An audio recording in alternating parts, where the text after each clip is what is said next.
Bonsoir à toutes et à tous. Bienvenue dans ce magnifique auditorium Le Monde pour cette nouvelle édition du prix Penser le travail Sciences Po Le Monde. Nous sommes très heureux de vous accueillir ce soir pour une cérémonie qui met à l'honneur la pensée, l'analyse et l'engagement autour d'un sujet central, le travail et ses transformations. Nous remercions chaleureusement Le Monde, partenaire fondateur du prix, qui nous accueille ce soir, ainsi que Turning Point, cabinet international de coaching en leadership, pour son soutien à cette édition 2025. Je me présente, Alice, étudiante en deuxième année du Master Ressources humaines et gouvernance durable de l'École du management et de l'impact de Sciences Po. Ce soir, nous allons vous faire découvrir les ouvrages que ma promotion a sélectionnés parmi plus de 60 publications parues en 2024. À travers ces lectures, nous avons exploré les grandes mutations du travail, leurs enjeux, leurs promesses et leurs défis. Pour ouvrir cette cérémonie, nous vous proposons de revenir sur le sens et la portée de ce prix à travers les regards croisés des deux institutions fondatrices. J'appelle pour commencer M. Jérôme Fenoglio, directeur du journal Le Monde.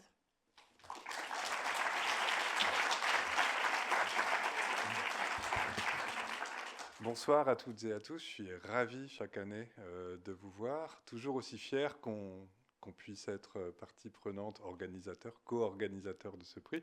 Et alors cette année particulièrement ravi parce que c'est chez nous que ça se passe, on joue à domicile et ça c'est fantastique, on est très fiers de notre auditorium, de notre très beau bâtiment et donc très heureux de vous accueillir et on vous souhaite vraiment la bienvenue pour toute cette soirée, je tiens à le dire d'emblée.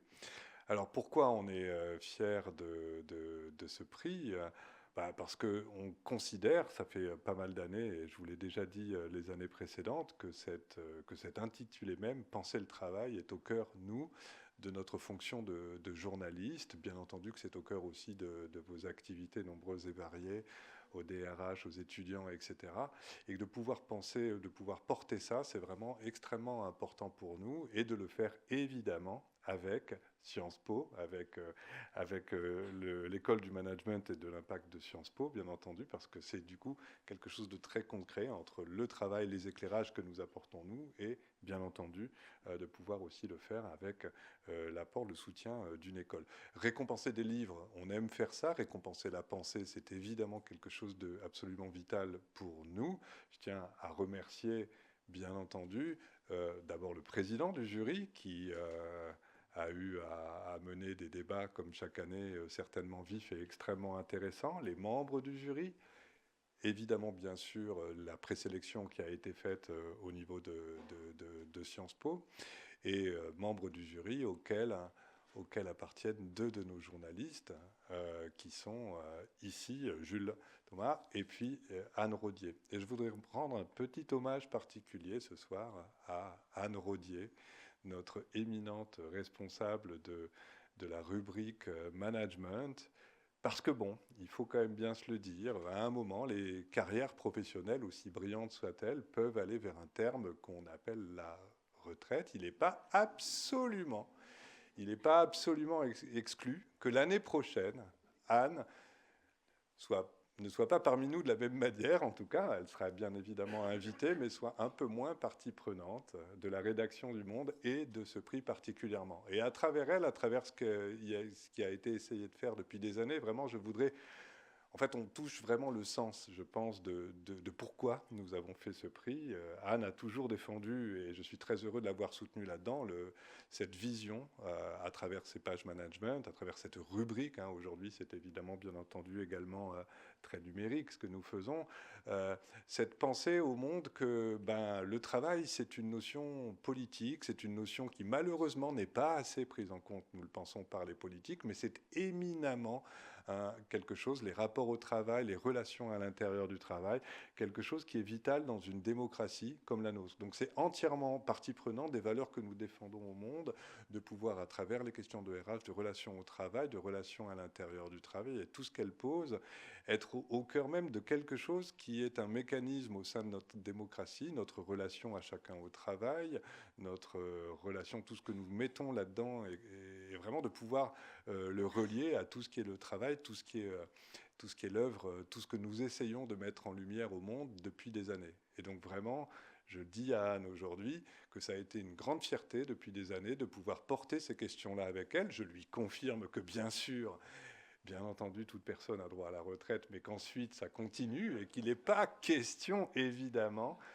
d'arrêter ces réflexions-là, d'interrompre d'autres prix. Nous continuerons bien évidemment, nous aurons le plus grand plaisir à vous réaccueillir dans les années qui viennent et à continuer à faire tout ça ensemble avec le soutien. Et cette année, je tiens à saluer Turning Point, c'est vraiment important aussi de pouvoir avoir le soutien fidèle de personnes qui nous aident à pouvoir faire en sorte que tout ça ait lieu. Mais voilà, nous continuerons à porter ces thématiques, à faire en sorte que soit toujours possible le très bel intitulé de ce prix, que je répète, penser le travail. C'est vraiment un très noble objectif et vous pouvez compter sur nous pour continuer à pouvoir faire ça avec toujours le soutien amical, j'en suis certain, de Anne Rodier. Bonne soirée à toutes et tous, bonne remise des prix, et puis de toute manière, quoi qu'il arrive, j'en prends l'engagement, à l'année prochaine. Merci à toutes et tous.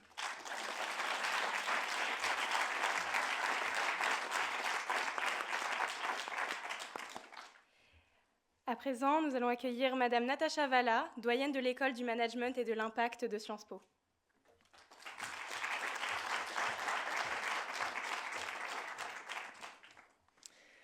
Bonsoir à tous, merci d'être si nombreux ce soir. J'avoue qu'à chaque année, c'est une nouvelle édition, c'est une nouvelle aventure, puisqu'il y a vraiment une telle multitude d'angles par lesquels on peut aborder la thématique qui est récompensée par le prix, que c'est une découverte intellectuelle à chaque fois. Je souhaite remercier bien sûr Turning Point, comme ça a été fait, mais encore plus peut-être Le Monde, puisqu'on adore venir dans cet auditorium dans lequel on a déjà pas mal de souvenirs, il faut le dire, et auquel on finit par être attaché. Alors, j'aurais un propos assez parallèle à celui que vous venez de tenir, et finalement, c'est peut-être pas plus mal, parce que le travail pour nous à Sciences Po, vous savez que Sciences Po a plusieurs écoles. Alors, il y a l'école du management et de l'impact, c'est ce que vous voyez aujourd'hui ce soir, mais il y a aussi l'école d'affaires internationales, l'école de journalisme, l'école d'affaires publiques, l'école urbaine, l'école de droit, et je crois que je n'en oublie pas. Et en réalité, avec ces écoles, il y a aussi des départements à Sciences Po, et ce sont des départements disciplinaires. L'économie, le droit, la science politique, l'histoire. Et le travail, c'est une thématique fédératrice. C'est une thématique qui rassemble, qui nous permet, avec les étudiants, de construire des connaissances, des savoirs, d'articuler des compétences professionnelles. Et c'est un peu une mise en abîme de la notion de travail qui est la nôtre, finalement, puisque nos étudiants, pour certains, vont continuer dans l'académique, mais pour la majorité d'entre eux, vont finir sur le marché du travail, et le plus souvent, le plus rapidement que ce qu'ils anticipaient. Donc pour nous, c'est quand même quelque chose qui nous permet aussi de faire de la transdisciplinarité ou de l'interdisciplinarité. Et c'est ce qui fait la richesse des formations qu'on a la joie d'offrir aux étudiants. Donc ce prix-là, il commence à avoir un certain âge. Je vais en arriver aux hommages. Donc j'aurai un peu la même émotion que Jérôme, mais avec les miens. Voilà, ça nous a permis de construire cette école dans cette interdisciplinarité qui en fait toute la réussite, en réalité, et tout le sel. Alors, sans dévoiler les titres des ouvrages qui ont été proposés et qui ont été, pour certains, sélectionnés, ensuite il y aura le prix, je ne sais pas qui a le prix, mais je ne suis pas privy to the information. Mais en tout cas, je sais que quand on aborde des questions comme le dialogue social, par exemple, c'est une question qui n'intéresse pas seulement les sociologues. Alors, on a une conférence annuelle sur le dialogue social international. On a lancé cette année les mardis de l'IA à Sciences Po. Et la première édition des mardis de l'IA, c'était IA et productivité. Et donc, qui dit productivité dit travail. Et on avait la ministre du Travail, Astrid Panosyan-Bouvet, qui nous a beaucoup parlé effectivement du dialogue social, du travail et tout ça dans l'articulation avec des problématiques qui sont intrinsèquement vraiment économiques, que sont celles de la productivité et de la compétitivité des économies. Donc voilà, c'est cette richesse les Allemands diraient Vielfältigkeit, la richesse de la structure même de ce que convoque le travail, que je veux saluer dans l'exercice, dans ce prix et dans cet exercice de sélection qui a été opéré pas par l'ensemble, par les étudiants, mais aussi par le jury qui va vous être présenté. Alors, je ne vais pas tous les présenter puisque ça va être fait, mais je souhaite quand même en saluer un en particulier, puisque c'est le président du prix, Henri Bergeron, que vous connaissez tous, en tout cas, qui a accompagné ce prix vraiment avec toute la force de toute sa puissance intellectuelle et sa force d'entraînement. Henri l'a construit, ce prix. Il a construit bien d'autres choses dans l'école, puisqu'il a supervisé scientifiquement le master RH, qui est une ligne de force de l'école, qui a pour héritage toute une tradition sociologique sur laquelle je ne reviendrai pas parce que ça prendrait beaucoup de temps. Mais alors moi, c'est à double tranchant ce que je vais dire, parce qu'on ne perd pas Henri parce qu'il part à la retraite. Il est quand même encore très jeune. Mais je le perds comme président du jury, mais je le gagne comme collègue doyen, puisqu'Henri est devenu cette année doyen de l'école d'affaires publiques de Sciences Po, donc je pense qu'on peut l'applaudir pour cela. Et donc, en prenant ces nouvelles fonctions, il passe la main à Patrick Castel, qui saura avec brio reprendre et le prix et le conseil scientifique sur le master RH. Et donc, voilà, ça montre aussi que les choses, que les transitions se font et se font bien. J'en ai terminé, donc merci encore pour votre fidélité, merci au monde pour l'accueil, et je vous souhaite une bonne cérémonie ce soir.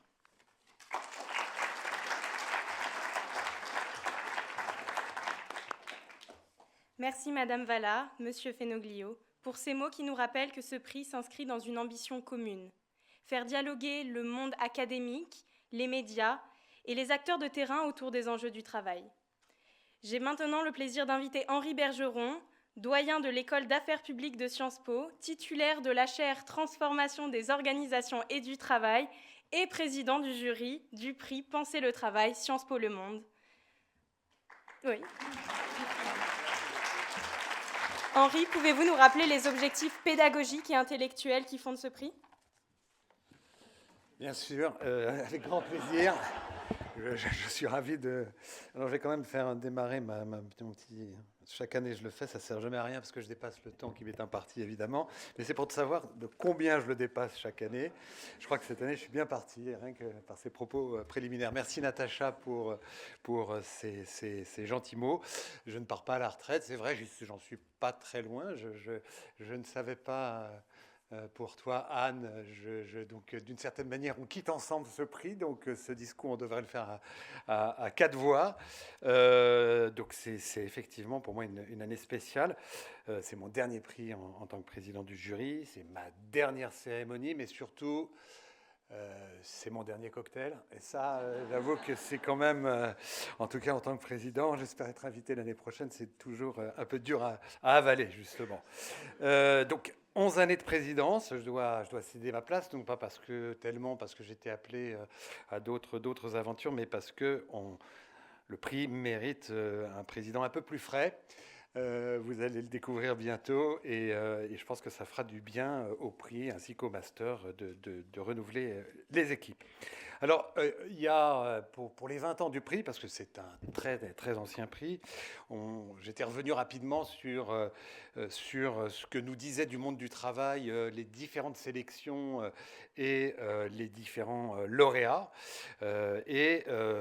Évidemment, au cœur de ce prix, on trouvait les transformations du management, souvent pour en souligner les effets parfois délétères, la transformation des organisations, leur complexification ou au contraire leur velléité de simplification.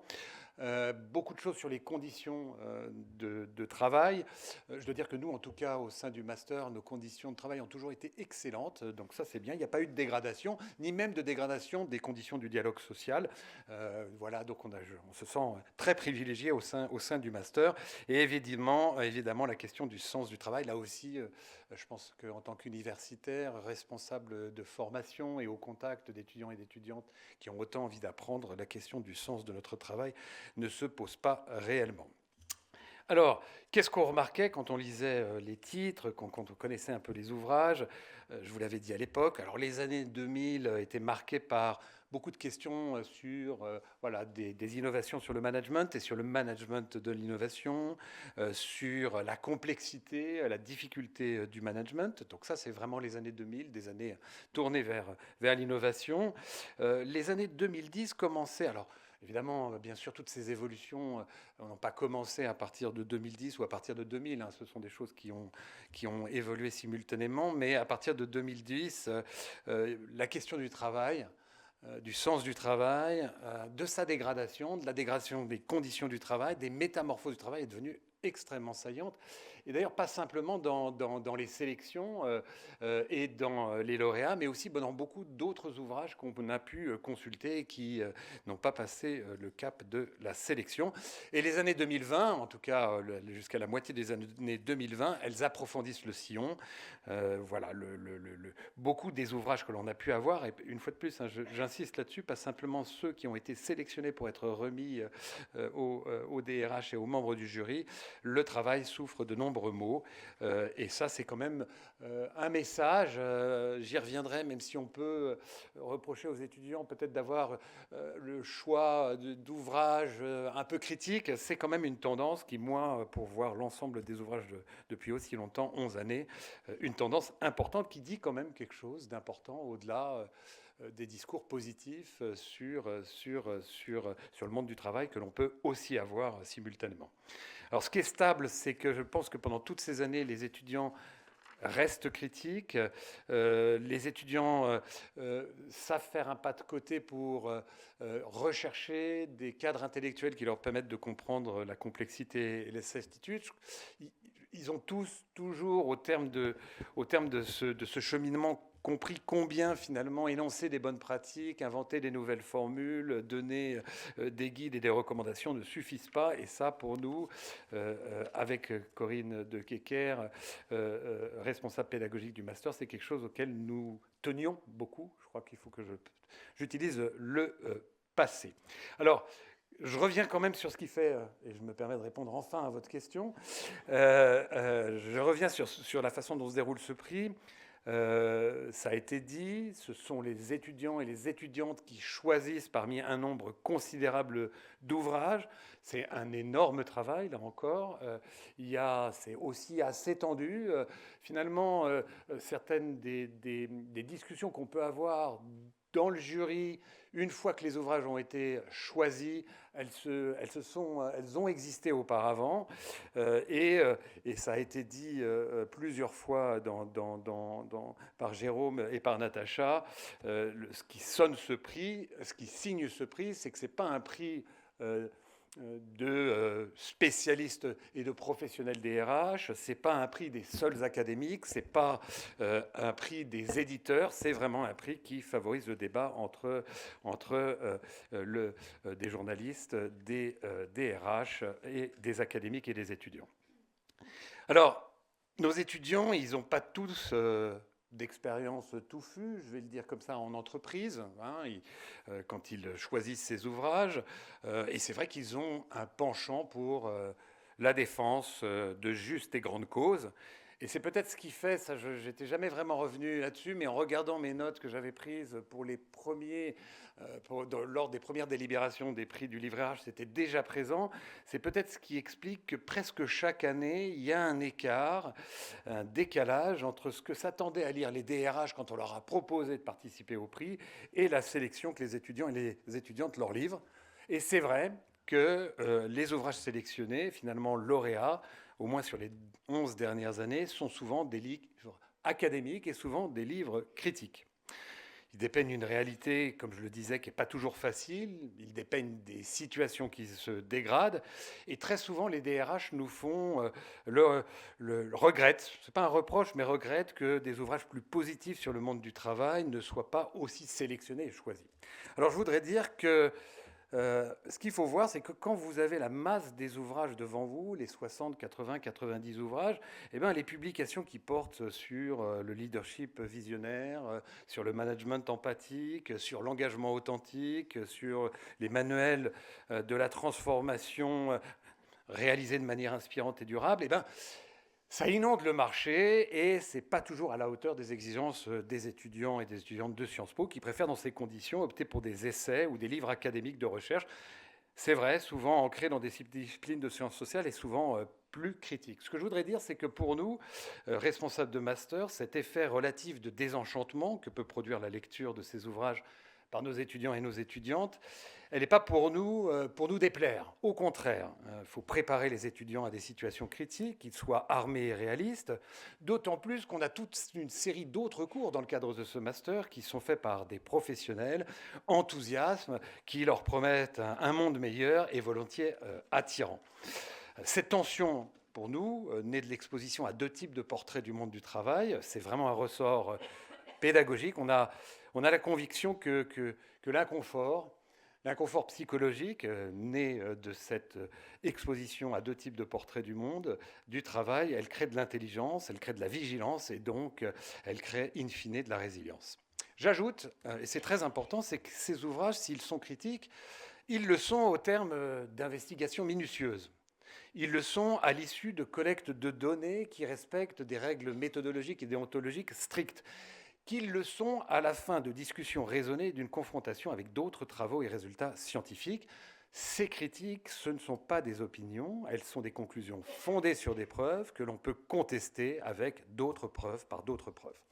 Alors, ces lectures critiques, elles n'ont pas toujours été l'objet de la sélection des étudiants, hein, ça n'a pas toujours été le cas. Ça fait 11 ans que je préside une fois de plus le prix du jury, je le répète, parce que finalement j'en tire un peu d'orgueil. On a eu des manuels, on a eu des dictionnaires, on a eu des romans, voire des bandes dessinées qui ont fait partie des sélections, et pour certains qui ont reçu le prix, preuve que quand la qualité est là, les étudiants, quand elle est au rendez-vous, les étudiants et les étudiantes savent la reconnaître et choisir des livres autres qu'académiques. Donc c'est ça, pour répondre encore plus clairement à votre question, la richesse de notre prix. La sélection des livres par les étudiants et les étudiantes, en fait, elle manifeste une rencontre originale, ça a été dit, mais je le répète parce que c'est important, entre le sérieux et l'enthousiasme des professionnels, les exigences savantes, la rigueur d'un journalisme de haute tenue et la fraîcheur des patients estudiantines, fraîcheur à laquelle doit répondre maintenant un président de jury plus frais que je ne le suis. Je l'ai dit au début. Cette cérémonie, elle vise donc également à récompenser cette promotion d'étudiants et d'étudiantes pour le formidable travail qu'ils ont accompli cette année et à travers eux, les 24 générations d'étudiants et d'étudiantes des promotions précédentes, dont un certain nombre sont ici présents.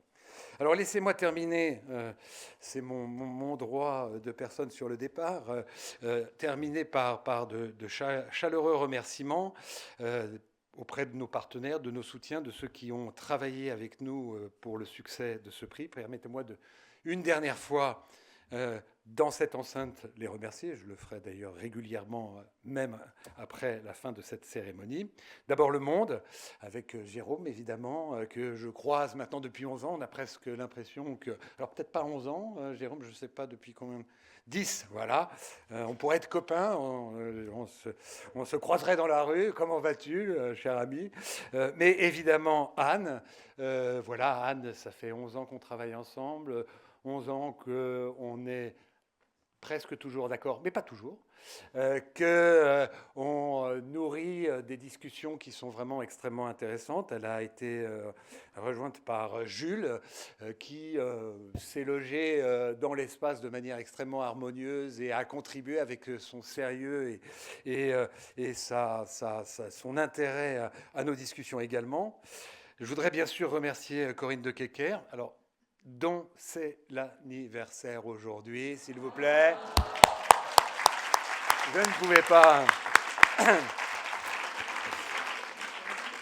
Qui est une merveilleuse compagne de travail. Ma femme n'est pas là. Merveilleuse compagne de travail qui, j'espère qu'elle le pense aussi, est devenue une amie. Sophie Louet, sociologue, qui a animé avec moi ce cours de manière...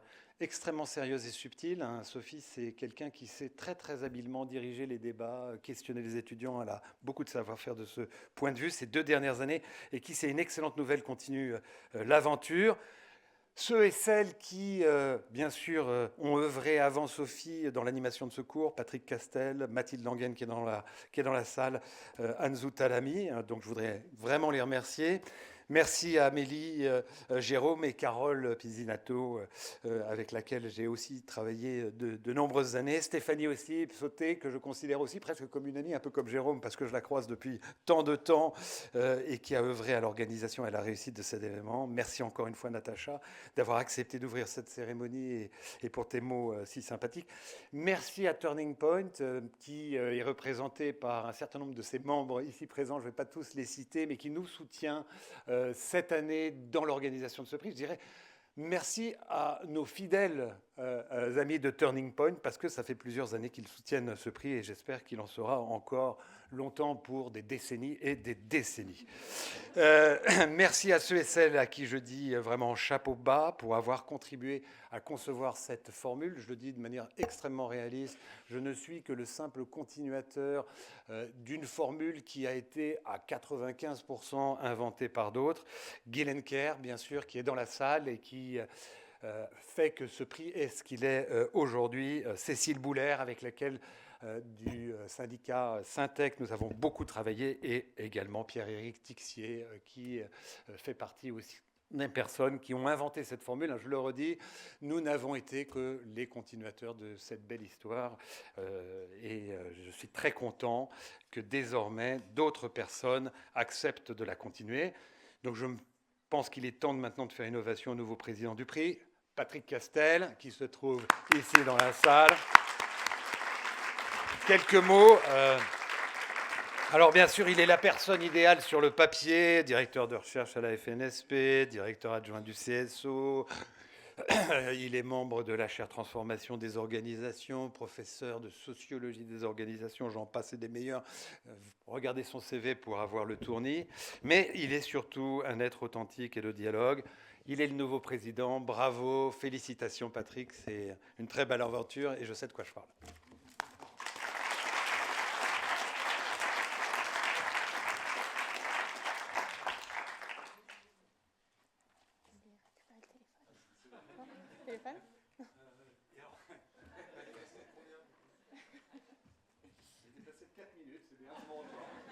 Merci Henri. Ce prix est en effet également un exercice collectif. De janvier à avril, nous avons lu plus de 60 ouvrages.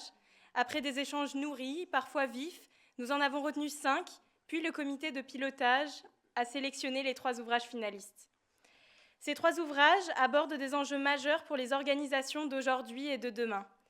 Ces ouvrages portent un regard original, appuyé sur des enquêtes et des travaux de recherche sur le travail, sur les organisations et leur transformation. Nous les avons retenus parce que chacun de ces 3 ouvrages défend une thèse qui peut faire débat, mais pour nous, étudiantes et étudiants, futurs RH ou consultants, les propos de ces auteurs et autrices nous ont apparu utiles, voire nécessaires pour nourrir une réflexion fructueuse pour l'action. Les 3 ouvrages finalistes sont Le dialogue social sous contrôle de Baptiste Giraud et Jérôme Pellis, paru aux Presses universitaires de France. La frustration salariale, à quoi servent les primes d'Élise Penalva-Icher aux Presses universitaires de la Sorbonne. Et enfin, Le travail migrant, l'autre délocalisation de Daniel Véron, publié par les éditions La Dispute. Pour les départager, le jury 2025, composé de professionnels des ressources humaines et de représentants des institutions fondatrices, a ensuite pris le relais. Ce jury est composé de Monsieur Mathieu Fouquet, DRH et secrétaire général de OnePoint, Madame Séverine Grosjean, VP exécutive des ressources humaines et de la durabilité du groupe Nexens, Madame Marine Hénin, DRH du groupe Bonduel, Monsieur Amaury Houdard, DRH d'Euronext, Madame Elisabeth Terrail, DRH d'EDF, Madame Sophie Louet, chercheuse à la chaire Transformation des organisations et du travail de Sciences Po, Madame Anne Rodier, journaliste au Monde et responsable du cahier Management, Monsieur Jules Thomas, journaliste au Monde, rubrique Management, et enfin Monsieur Henri Bergeron, président du jury du prix Penser le travail. Nous les remercions sincèrement pour leur engagement, leur disponibilité et la richesse de leurs analyses qu'ils ont partagé avec ferveur lors de la délibération fin août. Pour vous présenter ces ouvrages, 3 binômes, une étudiante et un membre du jury, vont vous proposer une lecture vivante, parfois incisive et toujours éclairante. À leur manière, ils vont faire résonner pour vous les idées défendues par ces 3 ouvrages. Nous commencerons par Madame Séverine Grosjean et Paloma Benozech pour vous présenter Le dialogue social sous contrôle de Baptiste Giraud et Jérôme Pellis.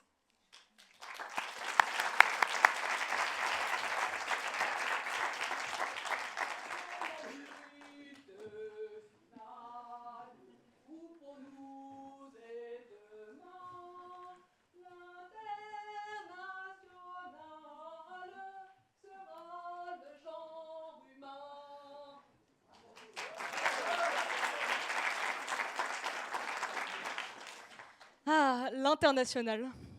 Hymne révolutionnaire et ouvrier, symbole historique des luttes sociales et syndicales. Les paroles ont été écrites en 1871, il y a plus de 150 ans. On peut donc se demander comment ça a évolué jusqu'à maintenant, 2025. Est-ce que le dialogue social s'est peut-être apaisé?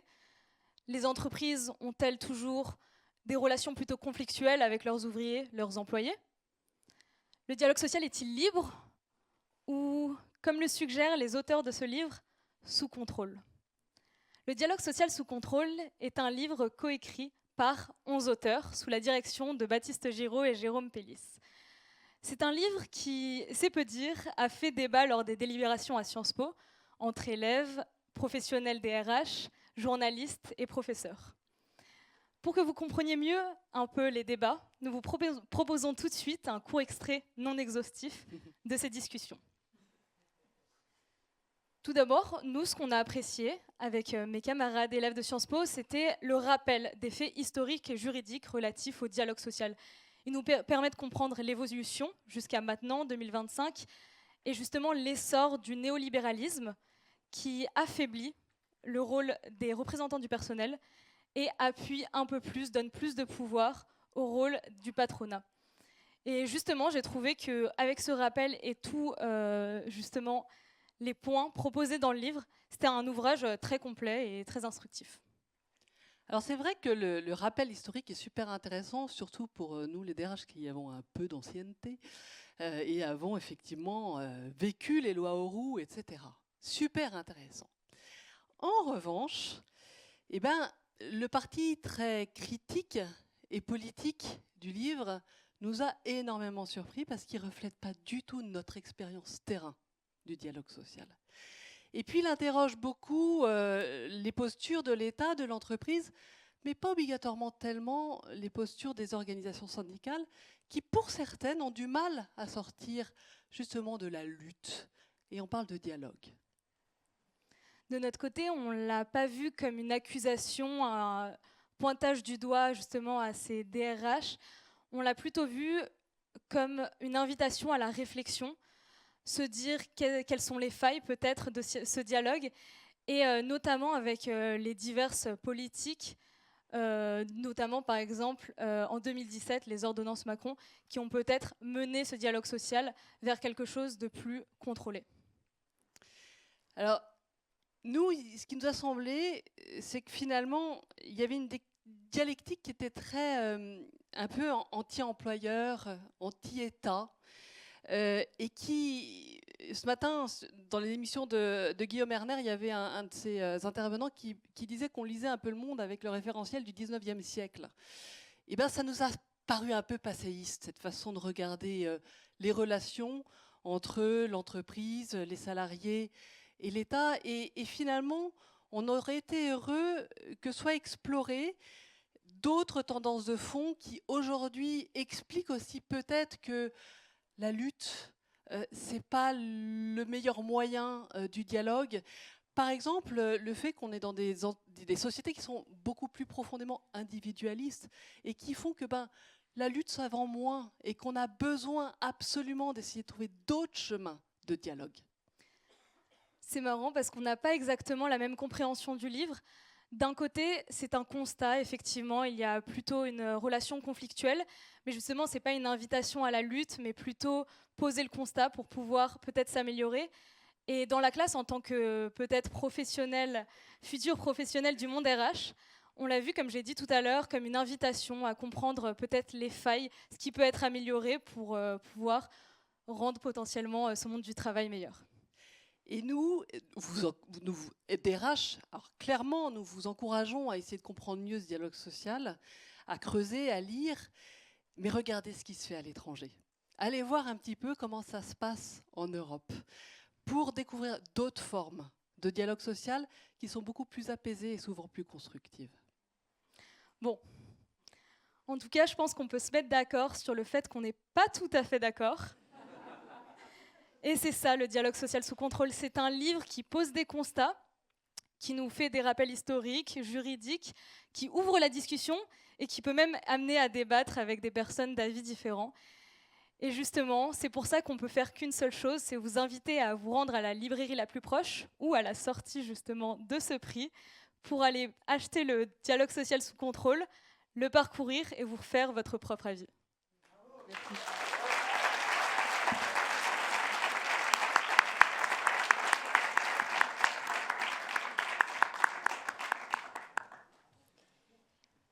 À présent, le travail migrant, l'autre délocalisation de Daniel Véron nous est présenté par le binôme Marine Hénin et Sarah Pierdier.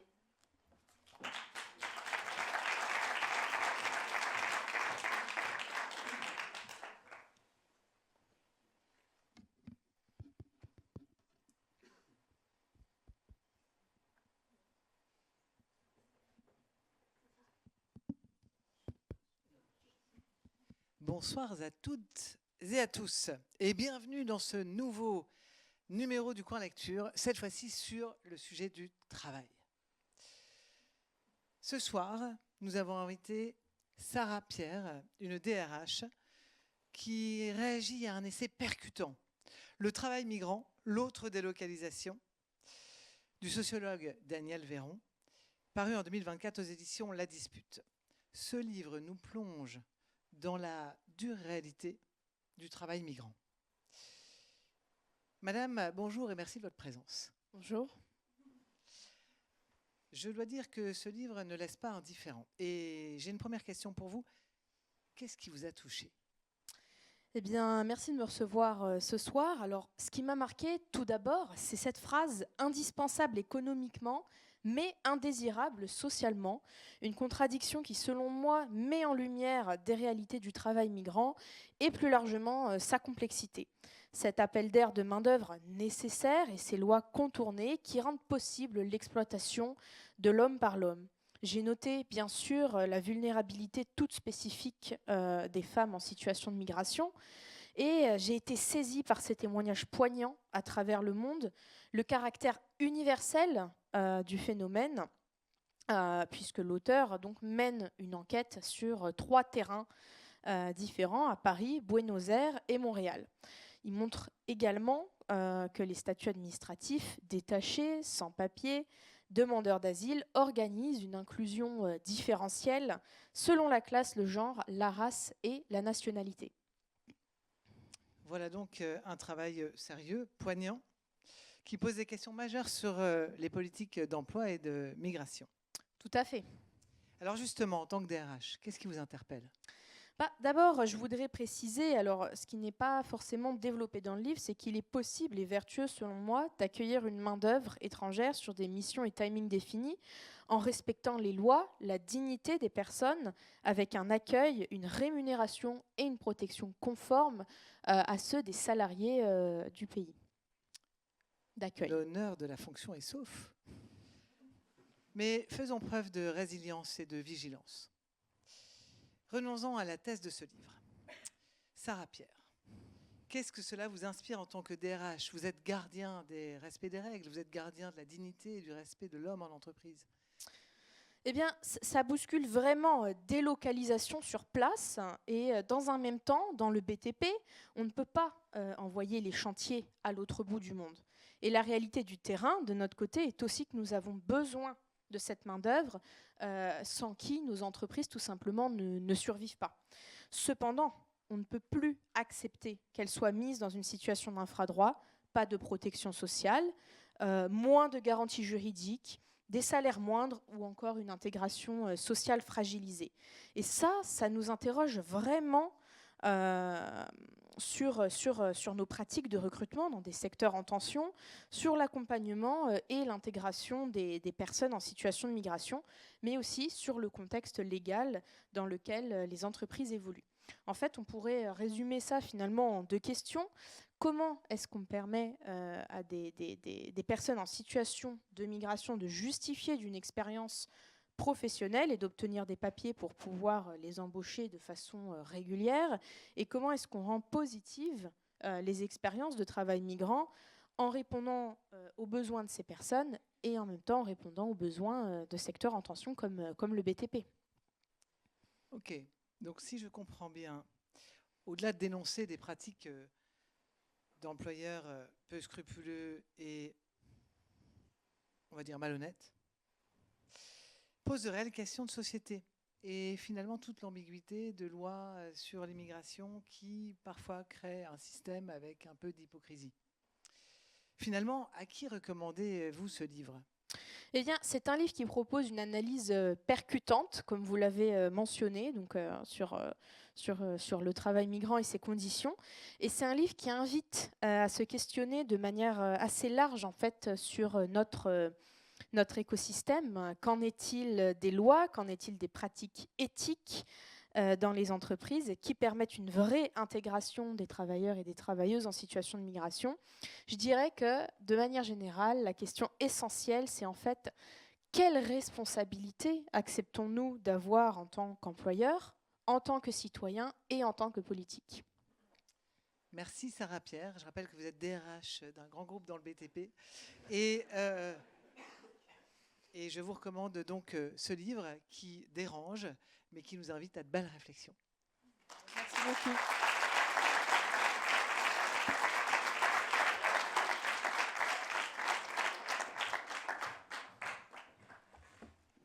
Et maintenant, avec Elisa Robert, nous avons le plaisir de vous parler de la frustration salariale, à quoi servent les primes, d'Élise Penalva-Icher.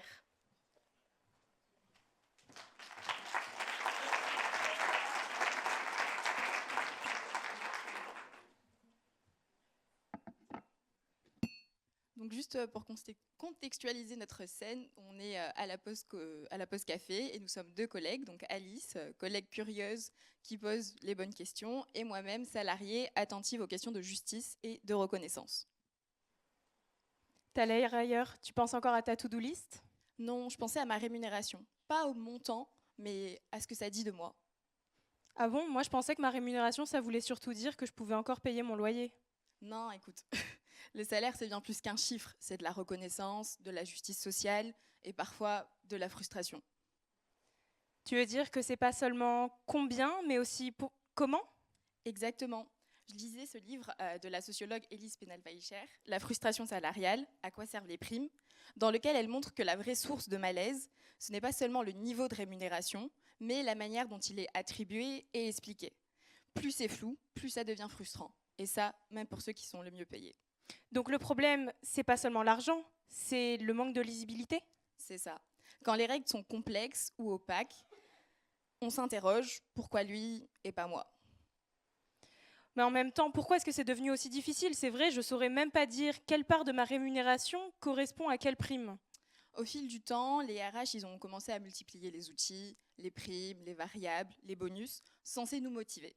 Cependant, ça a créé l'effet inverse. Et contrairement à avant, où on était dans une logique de reconnaissance collective du travail, aujourd'hui, tout est individualisé. Résultat, on parle avec nos pairs, on se compare pour comprendre ce qu'on gagne. Donc si je comprends bien, plus on en discute, plus on nourrit la frustration.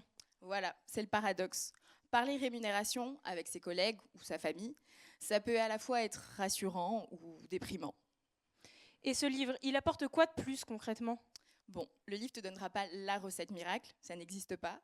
Toutefois, c'est une réelle invitation à repenser et à améliorer les processus existants. Par exemple, l'autrice rappelle que la rémunération est double. Économique, bien sûr, mais sociale, car elle nous permet de nous positionner au sein de la société. Donc le livre n'est pas à charge contre les RH ou les entreprises? Au contraire, C'est justement un outil pour les aider à mettre en lumière les failles actuelles et ouvrir le débat. Comment rendre la rémunération plus transparente et plus équitable? Finalement, le salaire, c'est pas seulement ce qu'on reçoit à la fin du mois, c'est aussi ce que ça dit de nous dans l'entreprise et dans la société. Exactement. Et comprendre ça, c'est déjà un pas pour construire des pratiques beaucoup plus justes. Eh bien écoute, la prochaine fois que je demande une augmentation, ce sera certainement une augmentation de clarté. Et ça ferait du bien.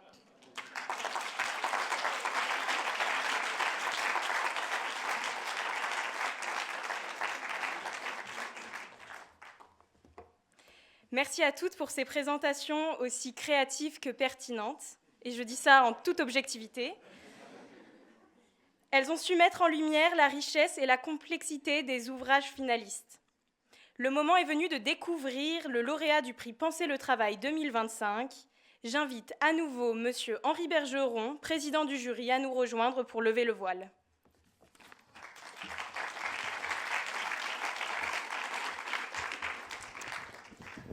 Je vais être rapide cette fois. Alors, excusez-moi, comme je ne me souviens pas.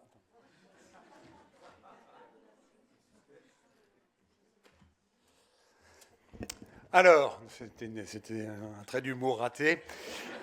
Alors, merci Alice de me confier cette responsabilité. Donc, sans plus attendre, je révèle donc le nom du vainqueur, du grand vainqueur, je ne sais pas pourquoi grand, mais grand vainqueur, on va le dire, du prix du livre Penser le travail 2025. Il s'agit du travail migrant, l'autre délocalisation de Daniel Véran.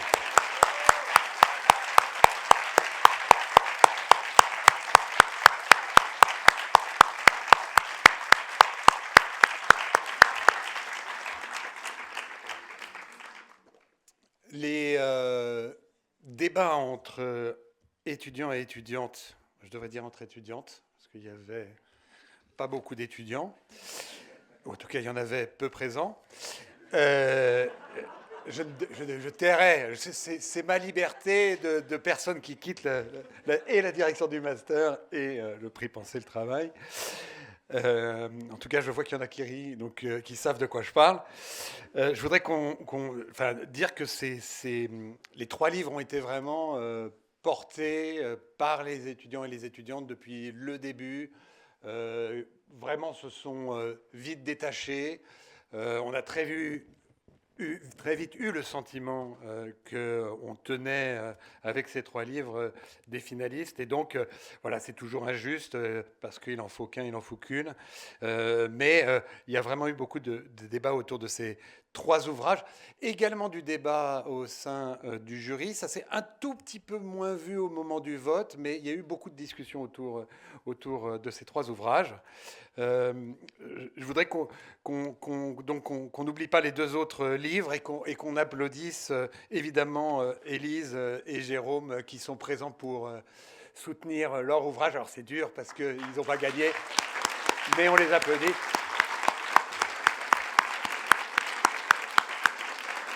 Je rappelle que vous finissez en 2e position, ex aequo sur 60 à 80 ouvrages. Donc c'est quand même un achievement, comme on dit dans certains milieux. Je ne vais pas revenir sur l'ouvrage qui a gagné aujourd'hui. Je pense qu'effectivement, ça a été dit, c'est quand même un ouvrage qui a beaucoup marqué les étudiants, les étudiantes, les professeurs également, et puis le jury. Il parle d'un sujet difficile. On espère que la visibilité, allez, on se targue de donner de la visibilité par ce prix à cet ouvrage, permettra de prendre conscience de ces enjeux. Finalement, c'est une question qui reste assez invisible, ou en tout cas guère visible dans les termes de l'analyse qu'en fait Daniel Véran. Et donc c'est cette analyse-là qu'on aimerait que ce prix rende plus visible. Et derrière cette analyse, évidemment, les enjeux et les problèmes qu'elle tente de saisir. Donc bravo Daniel Véran. On peut encore applaudir nos 3 finalistes et notre grand vainqueur.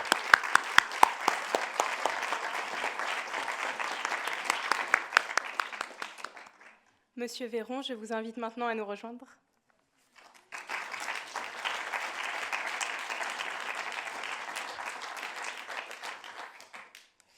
Merci, un grand merci vraiment à toutes les membres du jury et aux étudiants et étudiantes de Sciences Po qui ont fait cette sélection. Je suis vraiment très honoré et très heureux. Ça vient d'être dit aussi de la lumière que ça apporte, certes à mon travail, et puis aussi à cette belle et brillante maison d'édition indépendante qu'est La Dispute. Et ça aussi, je pense que c'est quelque chose d'important. Alors, je n'ai pas particulièrement l'habitude de cet exercice, mais je crois que c'est un bon moment pour remercier toutes les personnes qui, de près ou de loin et de multiples manières, ont permis à ce livre de voir le jour. Et voilà, certains d'entre elles et eux sont ici ce soir.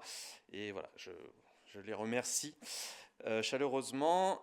Mais voilà, plutôt que de me lancer dans une longue liste de remerciements, je vais peut-être insister sur, voilà, pour compléter la présentation effectivement très originale de l'ouvrage, insister sur quelques points qui ont plutôt peut-être trait à la construction de cet ouvrage.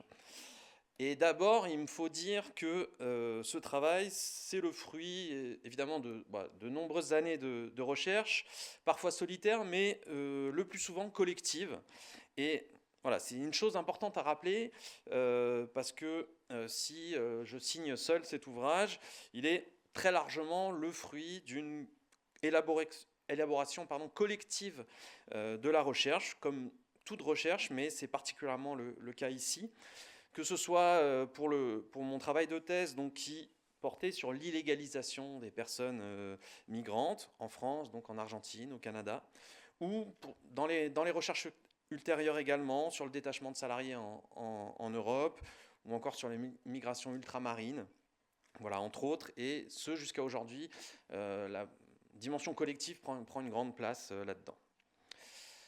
Ensuite, peut-être préciser que si initialement l'objectif de l'ouvrage c'était de publier le travail de thèse, comme ça peut se faire, cet ouvrage est à la fois plus et moins que la thèse de doctorat.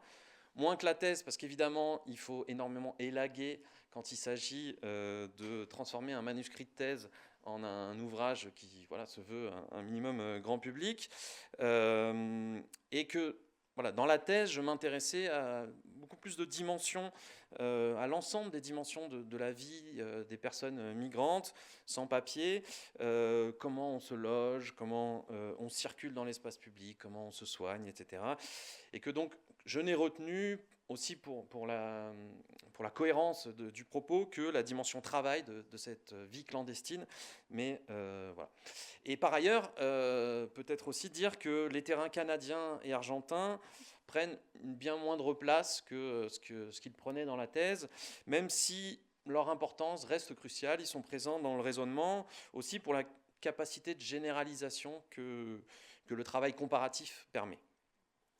Mais c'est aussi plus que la thèse, puisque, comme je l'ai un peu dit, j'y intègre des recherches ultérieures, notamment sur le travail détaché en Europe. Et voilà, ce qui a donné, je crois aussi, beaucoup de maturation et d'incision, peut-être, à mon propos. Et c'est aussi ce qui m'a permis de donner une épaisseur conceptuelle, on va dire, plus importante à ce que j'ai donc appelé le travail migrant, c'est-à-dire cette forme spécifique d'appropriation du travail qui repose sur la circulation de celui-ci.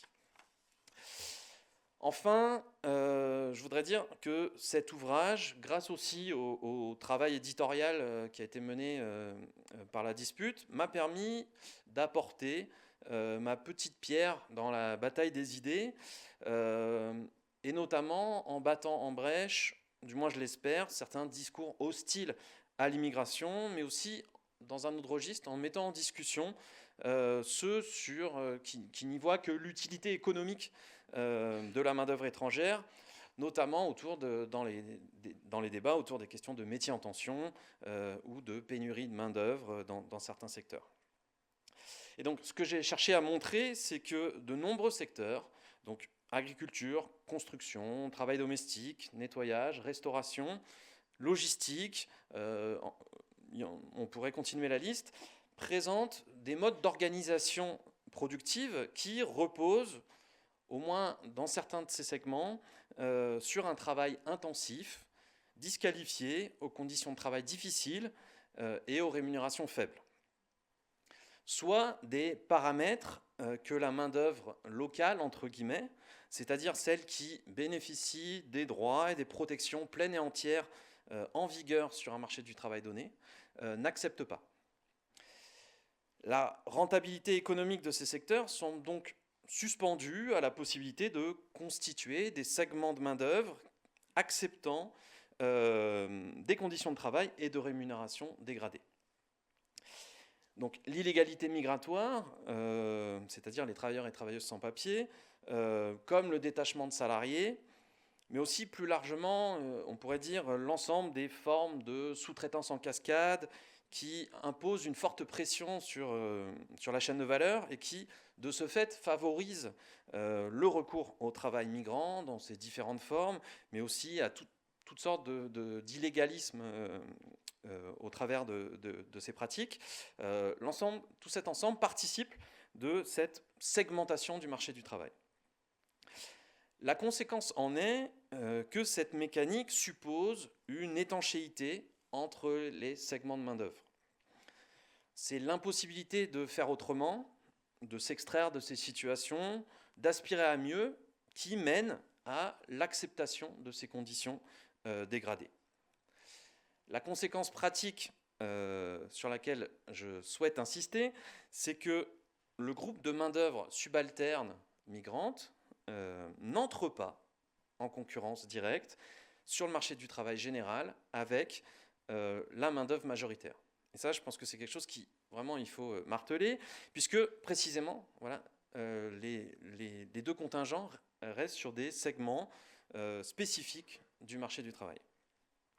Dès lors, l'argument qui, souvent avancé dans le champ politique, qui consiste à faire peser la responsabilité d'une dégradation des salaires sur la présence des personnes étrangères, ou d'y voir une menace pour l'État social, voire pour son propre emploi, est non seulement erroné, fallacieux très souvent, mais aussi néfaste pour l'ensemble de la classe salariale. A contrario, il faut rappeler que le travail migrant est en première ligne des formes de précarisation des mondes du travail, et donc que c'est bien la vulnérabilisation des personnes, migrantes en l'occurrence, qui apparaît comme un puissant levier de pression à la baisse sur le prix du travail, et donc c'est-à-dire, in fine, sur le salaire et ses institutions. Et à cet égard, et pour finir et respecter le temps imparti, je voudrais donc remercier peut-être à un deuxième titre le jury et les étudiants et étudiantes du master RH et gestion durable, non seulement donc pour la reconnaissance apportée et la visibilité, mais aussi pour la mise en avant de la thématique centrale du livre, à savoir la question de la migration et de son exploitation sur le marché du travail. Ça ne veut pas du tout dire par là que les sujets des ouvrages aussi nommés des collègues seraient moins importants, bien au contraire, d'autant qu'il me semble que les deux ouvrages soulèvent des problématiques RH peut-être de manière sans doute plus directe que le mien, mais il me semble que dans la conjoncture actuelle, ce prix a malgré tout une résonance particulière, et en tout cas, du moins, je voudrais lui donner cette résonance.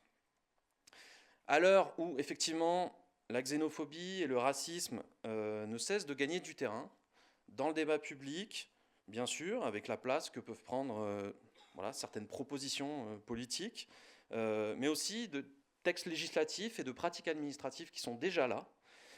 Merci donc de permettre de rappeler l'une des fonctions centrales du racisme, qui est de vulnérabiliser des groupes de personnes et, ce faisant, produire les conditions matérielles de vie qui font que ces personnes n'ont d'autre choix que d'accepter des conditions de travail et de salaire dégradées. Très concrètement, ça veut dire que supprimer l'aide médicale d'État, multiplier les opérations de contrôle dans l'espace public, empêcher la régularisation en bloquant l'accès aux guichets des préfectures, ou encore précariser les renouvellements de titres de séjour, comme on le voit aujourd'hui. Toutes ces opérations, qui pour certaines semblent n'avoir pas grand-chose à voir avec la question du travail, fragilisent en réalité les conditions d'existence des personnes étrangères, donc leur capacité à faire valoir leurs droits, en particulier au travail, et donc, in fine, fragilisent les conditions de travail et de salaire de l'ensemble de la population. Donc, par conséquent, rappelons que la question des conditions de vie des personnes étrangères sur le territoire est notre affaire à toutes et tous, et que c'est bien l'égalité pleine et entière des droits qui doit être notre boussole. Je vous remercie.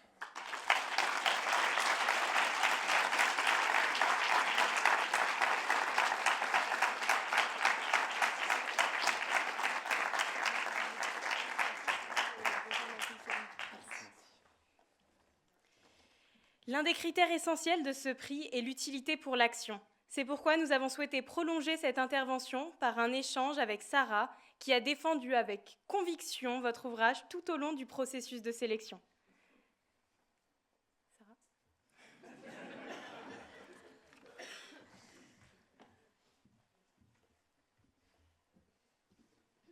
Bien, bonsoir, merci beaucoup pour votre présentation et pour votre ouvrage qui nous a vraiment permis d'en apprendre beaucoup, en tout cas aux étudiantes et étudiants du master et au DRH avec qui on a pu avoir des débats très intéressants autour du livre. J'avais une première question pour vous, ça concerne le concept de délocalisation sur place, c'est un thème qui est central dans le livre et je me demande comment est-ce que vous l'avez forgé et aussi en quoi est-ce qu'il renouvelle notre conception du travail migrant. Merci pour cette question parce que justement ça me permet de on va dire rendre à César ce qui lui appartient puisque le concept de délocalisation sur place n'est pas de moi mais d'Emmanuel Terré qui est un anthropologue qui a forgé ce concept dans les années 90 au moment du dit mouvement des sans-papiers de Saint-Bernard, donc les plus anciens et anciennes connaissent sans doute. Et le concept désigne l'embauche d'étrangers sans titre dans des secteurs où la production n'est pas délocalisable. Vous l'avez aussi rappelé dans la petite présentation. Donc parce qu'un bâtiment doit se construire là où il va se tenir, parce qu'il faut nettoyer les bureaux des économies tertiaires, parce qu'il faut prendre soin des personnes, a fortiori dans des sociétés vieillissantes, etc. Donc voilà, un certain nombre de secteurs dont la production n'est pas délocalisable et qui bénéficient malgré tout d'un équivalent fonctionnel, on va dire, à la délocalisation classique, qui repose sur l'abaissement du prix d'un segment de la main-d'œuvre par le recours à l'emploi d'étrangers sans titre. Donc, l'expression est forgée par Emmanuel Terré à ce moment-là. Moi, je l'ai reprise pour plusieurs raisons. La première, elle est parce qu'il me semblait que c'était une expression forte. C'est aussi on va dire un enjeu éditorial aussi. Ça me semblait être parce que ça vient travailler des imaginaires sociaux que tout le monde connaît, la délocalisation, et donc le proposer dans le titre aussi pour disons, la dimension punchline du concept me semblait intéressant.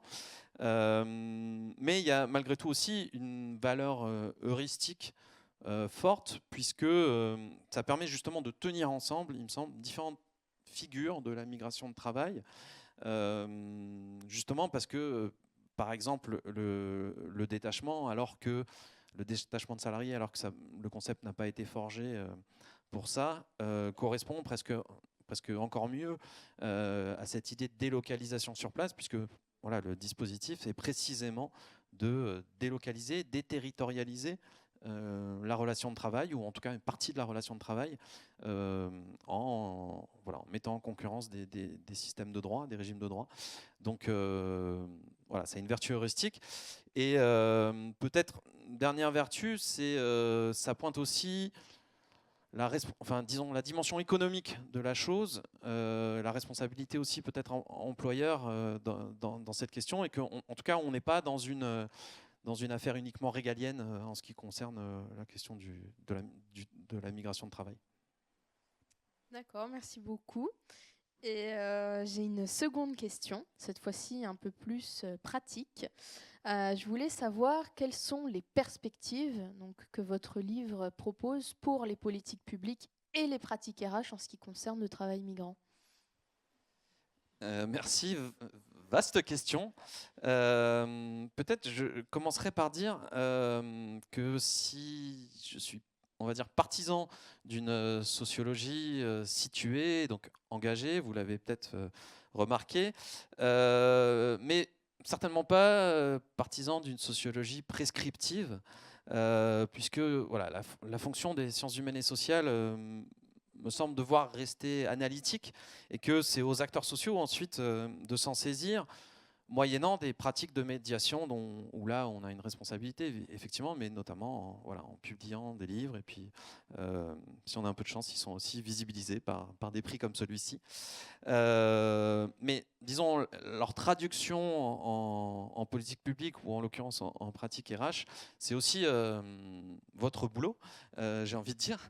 Mais ceci étant dit, je peux néanmoins partager quelques réflexions et pas totalement me défiler de la question. Peut-être sur le plan des politiques publiques, ce qu'on peut dire, c'est que voilà, c'est un peu ce que j'essayais de dire, c'est que tout ce qui va dans le sens d'une égalité effective des droits des personnes, quelle que soit la nationalité, le statut migratoire, la légitimité supposée de la migration, on pourrait rajouter le sexe, l'âge, etc., va dans le sens de permettre de déjouer cette logique du différentiel de prix, et que justement, voilà, l'exploitation reposant sur ce différentiel, tout ce qui permet de l'éliminer me semble aller dans le bon sens. Tout ce qui va aussi dans le sens d'un renforcement des organismes de contrôle aussi pour, par exemple, aujourd'hui, l'inspection du travail, notamment dans des montages extrêmement complexes comme il peut y avoir dans le cadre de détachement, est sous-doté et assez exsangue face à certaines pratiques illégales. Et puis, dans la dimension d'effectivité des droits, on peut aussi... l'effectivité des droits, ça suppose aussi la capacité pour les personnes à faire valoir leurs droits. Et donc, en l'occurrence, si on prend la question des travailleurs et des travailleuses sans papier, c'est aussi la possibilité de régulariser leur situation administrative. Et là, par exemple, c'est la proposition de la CGT. Elle repose sur l'idée qu'une preuve, d'une régularisation sur la seule preuve de la relation d'emploi devrait suffire à régulariser. À défaut d'une régularisation massive, on va dire, ça me semble être un compromis raisonnable que de régulariser automatiquement sur la simple preuve d'une relation d'emploi. Et peut-être que justement, ça permet de faire la transition avec le plan des pratiques RH, ou en tout cas, disons, l'échelle de l'employeur, des employeurs.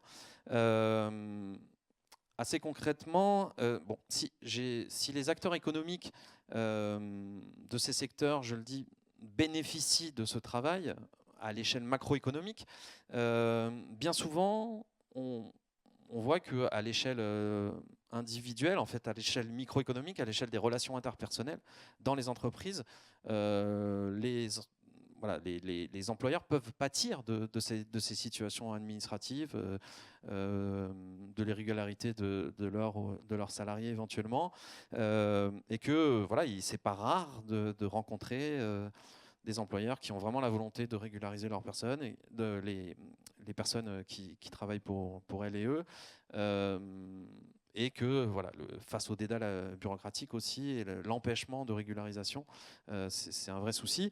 Et donc là, je pense qu'il y a quelque chose sur lequel il faudrait appuyer, c'est-à-dire sur aussi que les employeurs bataillent pour la régularisation, même si c'est pas dans l'air du temps. Voilà, et puis l'autre dimension, c'est, je pense, vous l'avez dit, c'est cette dimension de responsabilité des employeurs. Là, on n'est pas uniquement dans les RH, au niveau RH, mais dans la gestion, enfin dans les choix des modes de gestion de la main-d'œuvre. Voilà, quels sont les effets du recours à l'intérim, les effets concrets, qu'est-ce que ça implique de sous-traiter, d'externaliser telle ou telle partie de la production, voilà, de recourir à la sous-traitance de manière générale. Et donc, voilà, il y a aussi peut-être le renforcement de cette responsabilité en employeur, même s'il y a eu des bougées aussi législatifs récemment sur, par exemple, le devoir de vigilance, voilà, qui a été mis en place. Mais bon, je pense qu'il y a encore beaucoup de choses à faire de ce point de vue-là. Même si, évidemment, en fait, il faut avoir en tête qu'il y a aussi peu de marge de manœuvre pour beaucoup d'entreprises qui sont presque la contrainte marchande les force aussi à recourir, parce que le voisin recourt à du travail détaché, à recourir aussi au travail détaché pour s'aligner sur les prix. Et que, voilà, parce que les entreprises, surtout les PME, sont elles-mêmes prises dans les chaînes de valeur, subissent aussi la contrainte de donneurs d'ordre qui demandent des prix toujours plus bas. Et qui, voilà, donc c'est, à l'échelle de l'entreprise, c'est pas forcément toujours facile d'aller contre des modes de gestion de la main-d'œuvre qui sont distribués. Mais voilà, ça me semble important en tout cas de questionner son rôle économique dans le recours à ces formes de main-d'œuvre et au travail migrant en général. Merci beaucoup pour vos éclairages et vos réponses. Et merci encore pour votre ouvrage qui nous en a appris beaucoup. Merci à vous.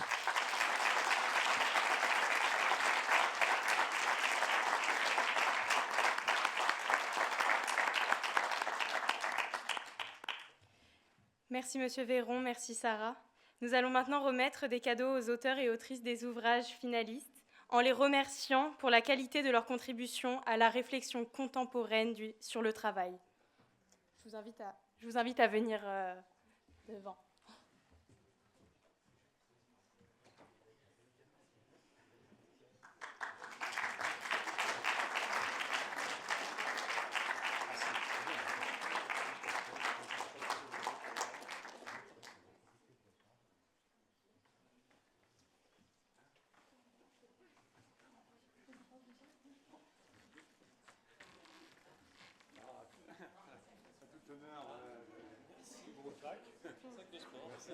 Exactement. Non, c'est très bien. Vous ne deviez pas avoir votre... On a aussi un cadeau.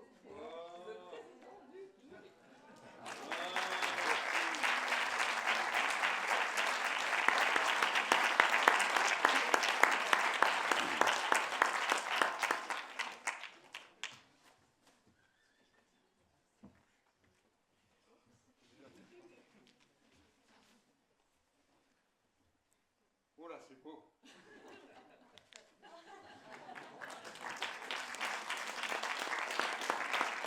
Avec tous les prix, enfin, pas mal de prix qui ont eu lieu ces derniers temps. Merci beaucoup. Bon, bah maintenant, c'est le temps du cocktail. On les a connus. Félicitations aux auteurs et autrices. Vos ouvrages ont suscité un vif intérêt, tant au sein du jury que dans notre promotion. Ils éclairent des enjeux essentiels pour les organisations et nous espérons qu'ils inspireront les décideurs et les praticiens. Les étudiants du Master RH et Gouvernance durable, en tant que futurs professionnels, nous sommes très heureux de vous avoir présenté des ouvrages dont les problématiques résonnent avec nos préoccupations en tant qu'étudiants RH, bien sûr, mais aussi en tant que jeunes citoyens engagés dans la construction d'un monde du travail plus éthique, inclusif et durable. Merci à toutes et tous pour votre présence ce soir et votre attention. Merci au jury, merci au monde, à Turning Point et à toutes les personnes qui ont contribué à la réussite de cette soirée. Les ouvrages de l'édition 2025 vous sont proposés par la librairie de Sciences Po à la sortie de l'auditorium et nous vous invitons maintenant à poursuivre les échanges autour d'un cocktail. Très belle soirée à vous.